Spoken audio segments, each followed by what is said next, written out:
네, 안녕하세요. 오늘은 토요일인데요. 금요일 말씀과 토요일 말씀 함께 보도록 하겠습니다. 이어지는 말씀인데요. 사도행전 20장 13절부터 38절까지 보도록 하겠습니다. 13절, 우리는 먼저 출발해 배를 타고 앗소로 가서 그곳에서 바울을 태울 예정이었습니다. 그가 거기까지 걸어가기로 했기 때문에 미리 약속해둔 것입니다. 지금 앗소로 갔다고 그랬는데요. 앗소는 좀 드로아에서 앗소로 갔다라는 거예요. 그 지도를 보시면은 그 드로아는 그 아시아 지역의 그 위쪽에 있는 그 항구인데요. 드로아. 그 마게도니아 지방으로 갈 때에도 이곳에서 배를 타고 갔었죠. 근데 다시 마게도니아 지방에서 이 드로아로 왔습니다. 근데 거기에서 바로 밑에 보시면 앗소라고 보이시죠? 앗소로 갔는데 좀 특이한 것은 바울은 앗소까지 걸어가기로 했대요. 그러니까 그 바울의 다른 팀은 드로아에서 앗소까지 배를 타고 이동을 했는데 이 바울만 걸어서 갔답니다. 왜 걸어서 갔을까요? 물론 14절에 보시면 우리는 앗소에서 바울을 만나 그를 태우고 미둘레네로 갔습니다. 미둘레네는 그 바로 밑에 있는 그 섬에 있는 그 도시인데요. 나중에 다시 만나긴 했는데 그러니까 잠깐만 그러니까 드로아에서 앗소까지 잠깐 거리만, 약간의 거리만 혼자 걸어간 거예요. 그러나 뭐 지도에서 이렇다 하지만 그렇게 쉬운 거리는 아니었을 것 같은데요. 왜 걸어갔을까요? 뭐 내용이 나오지는 않습니다. 근데 아마도 뭐 가는 동안에 또 격려해줘야 될 그럴 제자들이나 또는 친구들이 있었을지 모릅니다. 또는 혼자만의 시간이 필요했었는지도 모릅니다. 정확하게 말한다면 하나님과의 시간이 필요했었는지 몰라요. 그래서 걷는 것이 물론 좀 더 고단하긴 하겠지만은 걸으면서 하나님과 독대하며 그런 시간을 좀 가지고 싶었지 않나 이런 생각이 듭니다.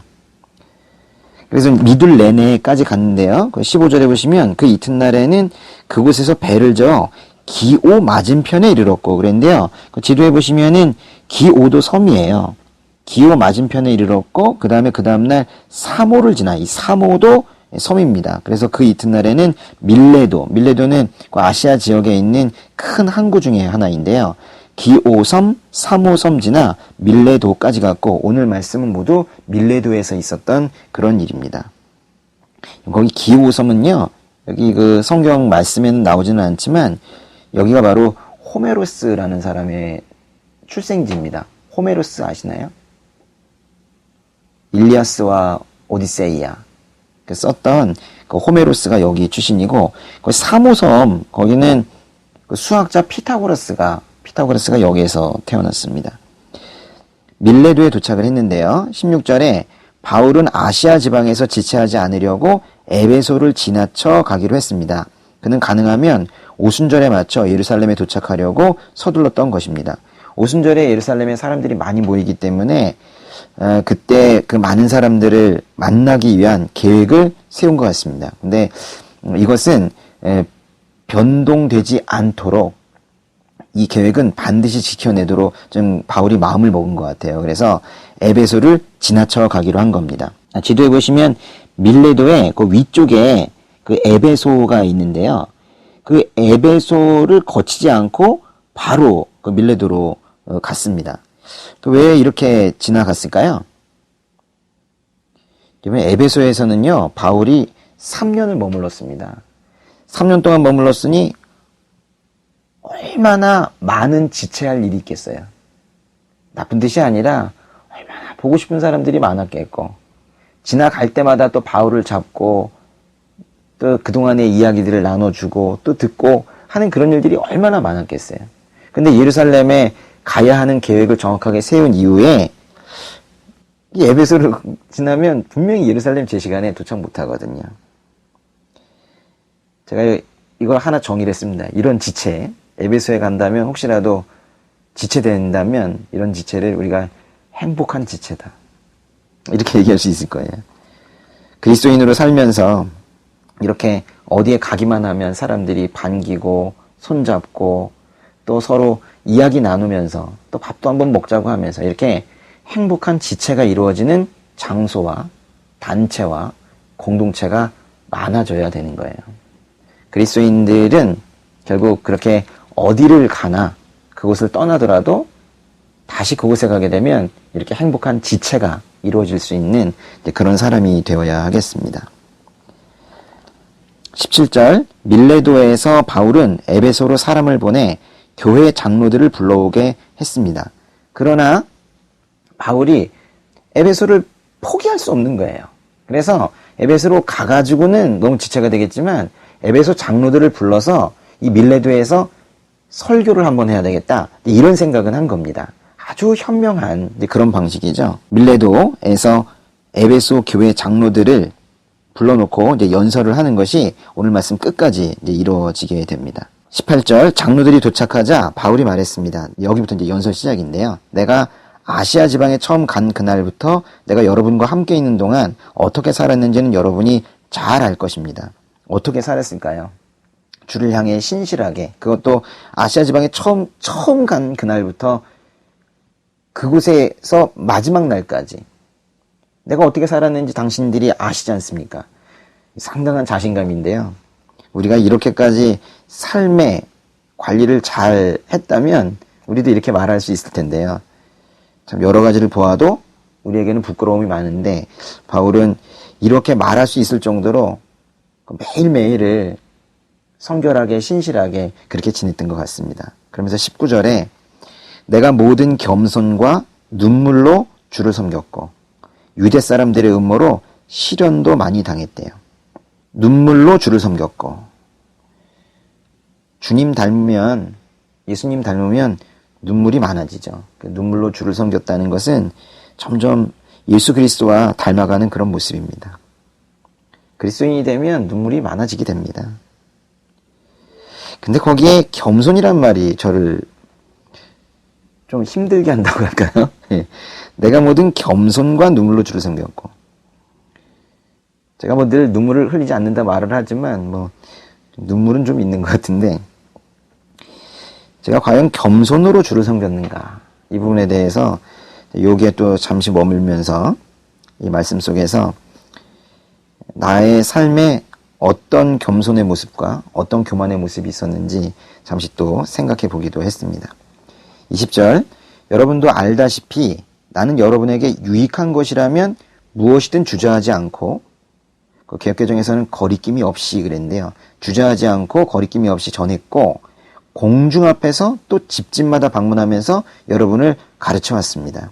설교를 집집마다 방문하면서 열정적으로 한 것뿐만이 아니라 사람들이 모두 보는 공중 앞에서 하는 것에 전혀 거리낌이 없었다라는 거예요.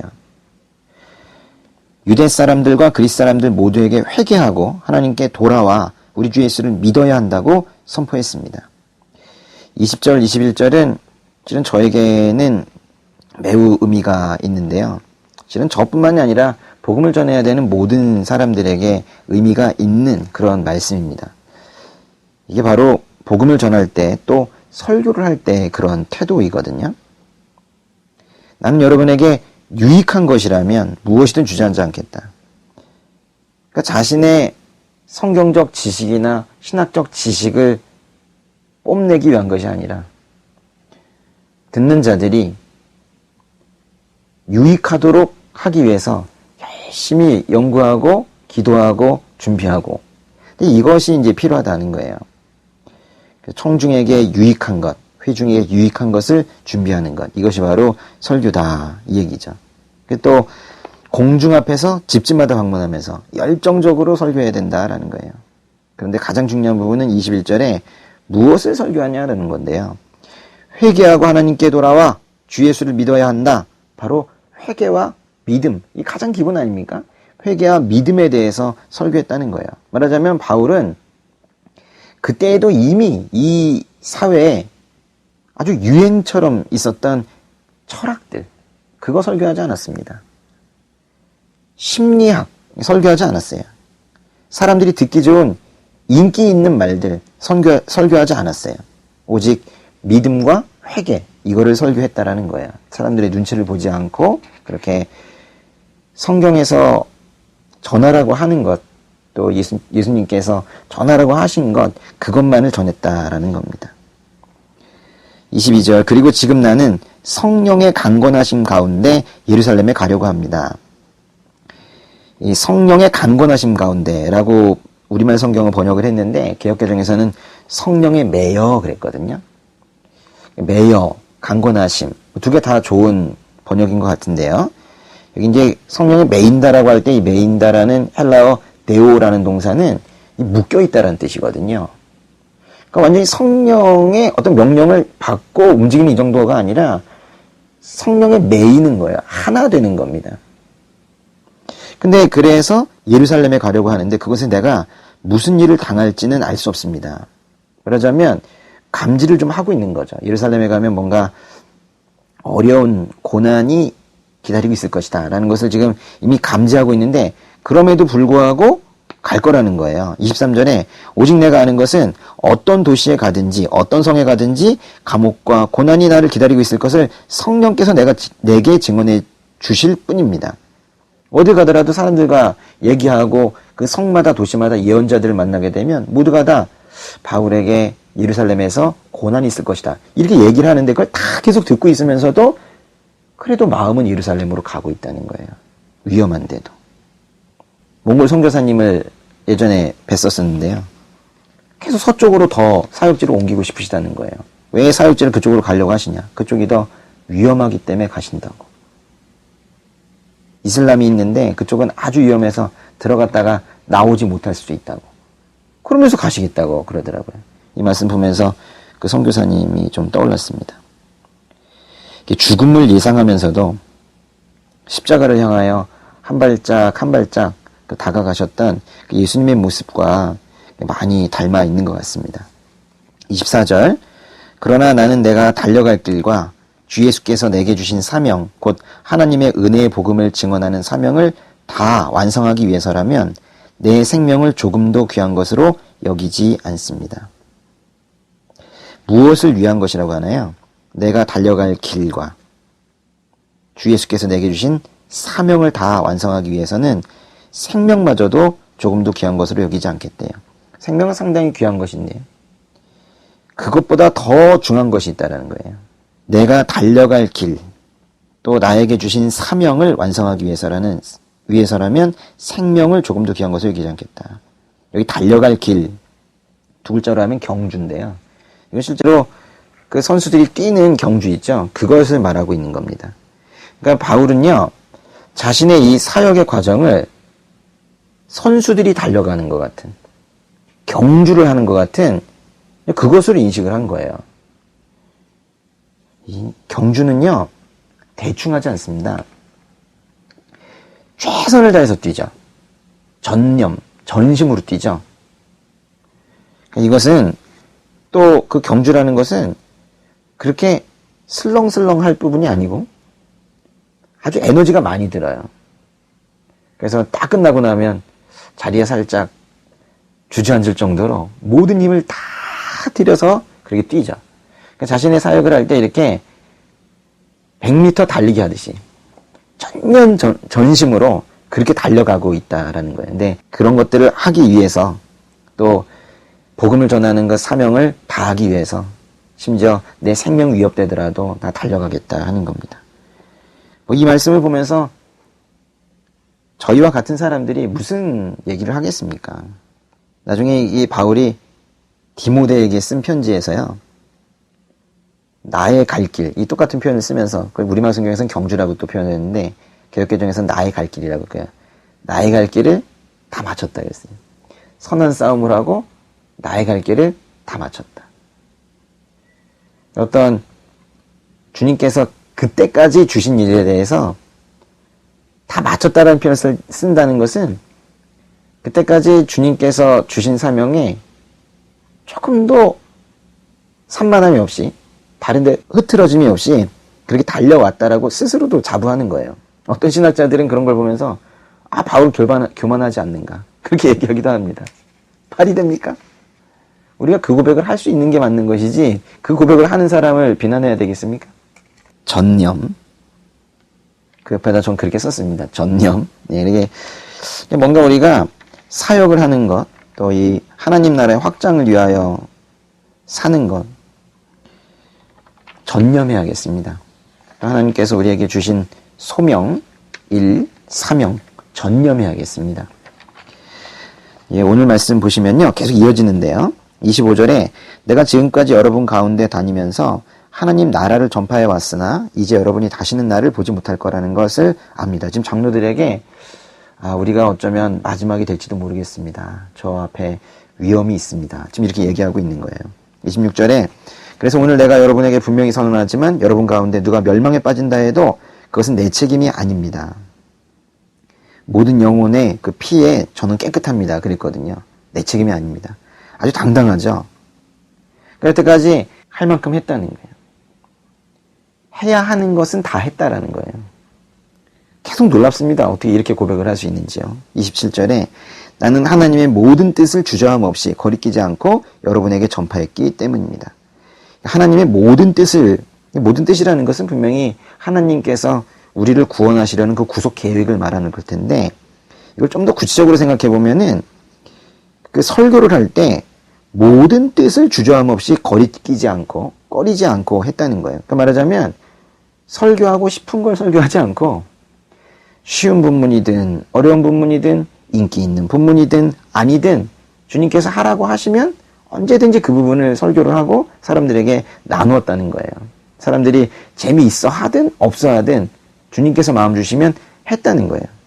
실은 저는 예레미야서 처음 강해를 시작을 할 때 많이 두려웠고, 예레미야서 강해는 주일 설교에 그리 적합한 본문이 아니라는 것도 저는 알고 있고, 그런데도 불구하고 했어야만 했던 것은 그 마음이 너무 컸었어요. 그 주신 마음이, 그러니까 이런 것 같아요. 흡족해서 꼭 시작하는 것만은 아닌 것 같습니다. 왜냐면 나의 마음이 하나님 나라를 확장해야 되는 어떤 거룩한 마음과 충돌할 때가 있어요. 그럴 때에는 나의 마음을 내려놓는 것이 그게 우리의 태도일 거예요. 그런데 막상 시작하고 보니까 이렇게까지 은혜일 수가 없어요. 하나님께서 항상 모르십니다. 28절 여러분은 자신과 양떼를 잘 살피고 조심하십시오. 여기 지금 양떼만 살피지 않고요. 자신을 살피라고 그랬어요. 자신도 우선 자신의 영적이고 도덕적인 그런 순결을 잘 지켜야 되고 또 양떼를 잘 살피라고 그랬어요. 양떼를 잘 살피라는 것은 양떼가 짐승의 먹이, 사탄의 먹이가 되지 않도록 살펴라. 근데 살핀다는 건요, 두 가지가 있을 거예요. 이렇게 양떼가 이단에게 먹히지 않도록, 양떼가 건강하지 않은 신앙에 먹히지 않도록, 양떼가 추악한 죄에 빠지지 않도록. 근데 그렇게 영적 전쟁에서 승리하도록 이끄는 것도 중요하지만 그거를 뛰어넘어 양떼가 푸른 초장에 갈 수 있도록 풍성하고 자유로운 삶 살 수 있도록 그렇게 이끄는 것이 이 장로들, 사역자들, 크리스천 리더들이 해야 될 일입니다. 성령께서 여러분을 감독자로 세우셔서 하나님께서 자기 피로 사신 교회를 돌보게 하셨습니다. 이 장로들을 여기선 지금 감독자라고 표현을 하고 있는데요. 성령께서 감독자로 세우셨대요. 그러니까 이제는 모든 일을 어떻게 해야 되는 거예요? 성령의 감동으로 해야 하는 것이지 장로들의 어떤 지식으로 인간된 생각으로 해서는 안 된다라고 지금 말하고 있는 겁니다. 그래서 그 감독자로 이렇게 세우셔서 이 장로들로 하여금 하나님께서 자기 피로 사신 교회를 돌보게 하셨습니다. 하나님께서 자기 피로 사신 교회, 자기 피라는 것은 아무래도 아들의 피일 겁니다. 십자가에서 예수님께서 흘리신 피로 사신 교회를 돌보게 하셨대요. 정말 중요한 단어가 사신이에요. 사신교회. 그러니까 장로들에게, 지금 에베소 장로들에게 바울이 말하면서 이 부분을 강조하는 거예요. 교회가 누구 거냐는 거예요. 교회는 하나님께서 피로 사신 거다. 소유권이 누구에게 있느냐? 장로들 소유권 주장하지 말라는 거예요. 그러니까 우리 사역자들에게 경고하시는 거예요. 교회에 대한 소유권 주장하지 말라 이거예요. 29절 내가 떠나고 나면 흉악한 이리떼 같은 거짓 선생들이 여러분 가운데 들어와 양떼를 해치려 할 것을 압니다. 또한 여러분 가운데서도 사람들이 들고 일어나 제자들을 빼내 자기들을 따르게 하려고 진리를 왜곡할 것입니다. 저는 아주 중요한 경고를 지금 하고 있는데요. 다가올 이단들에 대한 경고를 하고 있는 겁니다. 또 거짓 가르침에 대한 경고들을 하고 있는데요. 흉악한 이리떼 같은 거짓 선생들이 조만간 들어올지도 모른대요. 아마도 그 여러 가지 경계한 대상들 중에서 그 의식법을 전하면서 그 할례를 이미 받은 그런 유대인 그리스도인들 있죠.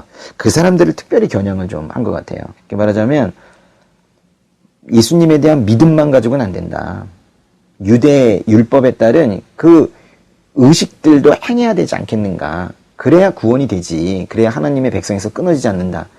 이런 복음인 듯 하지만 조금 비껴가는 이제 그것을 지금 가르치는 거짓 교사들이 조만간 나타날 것이다.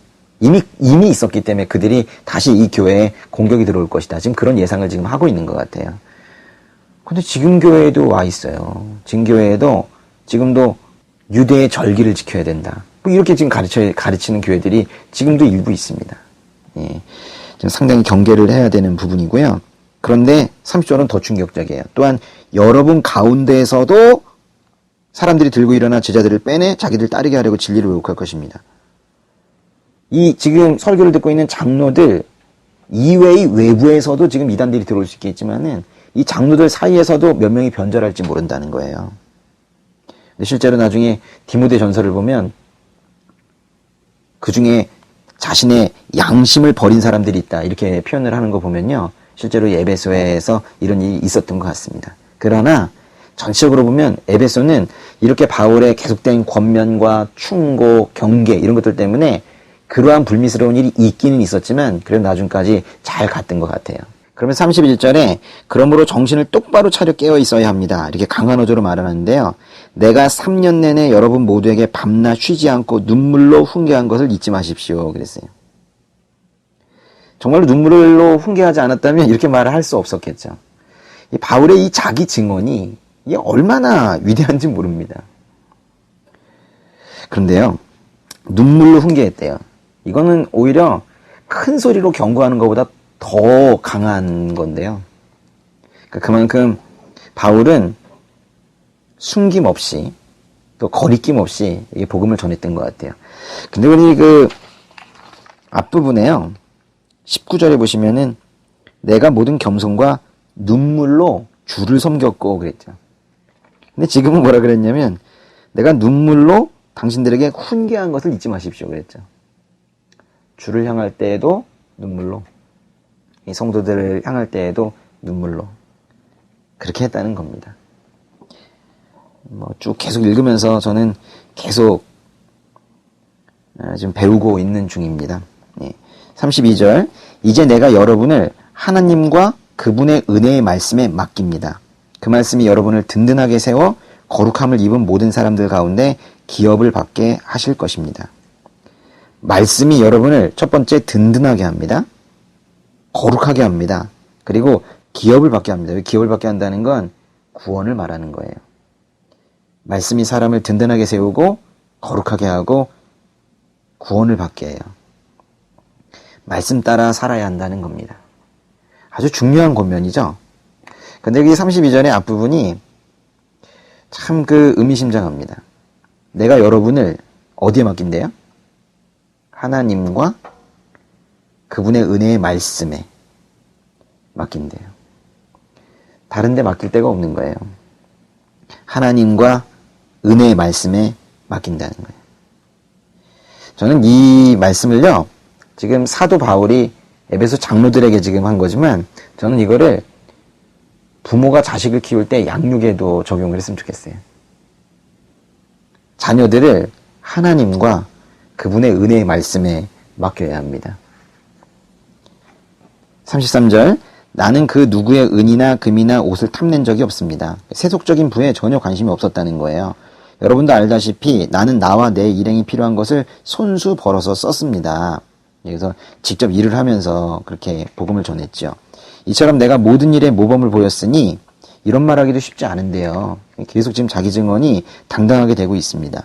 여러분도 약한 사람들을 도우며 주는 것이 받는 것보다 복이 있다라고 하신 주 예수의 말씀을 기억해야 합니다. 주는 것이 받는 것보다 복이 있다라는 말씀을 인용을 했어요. 세상은 받기만 하려고 그래요. 근데 지금 주면서 살으라는 거예요. 지금 두 가지를 다 얘기했어요. 나는 스스로 일하면서 살았다. 그러면서도 주었다. 생활을 영위해 나가는 건 매우 중요합니다. 자기의 의식주를 해결하지 못해서 그래서 누군가에게 계속 기대기만 하는 것은 그것은 문제가 있어요. 자기가 할 수 있는 한 해야 돼요. 우리는 성실하게 살아야 됩니다.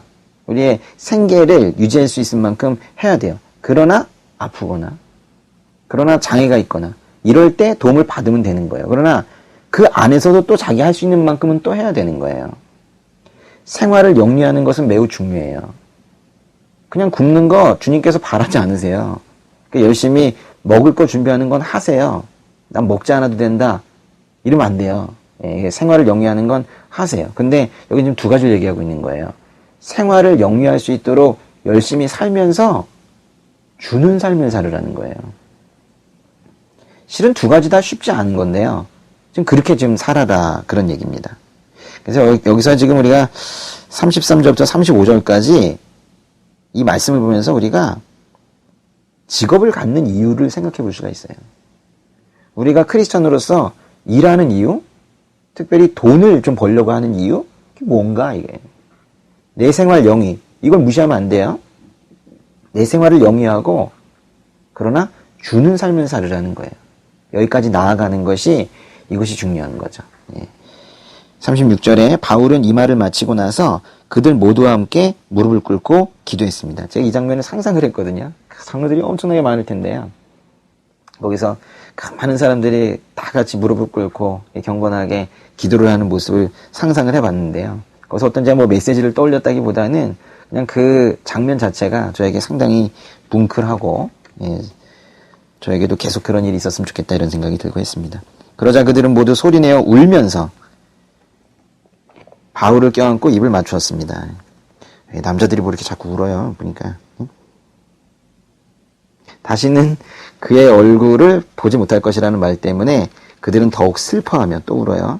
바울을 배타는 곳까지 전송했습니다. 왜 울었을까요? 예수님을 사랑했기 때문에 아마 울었을 거예요.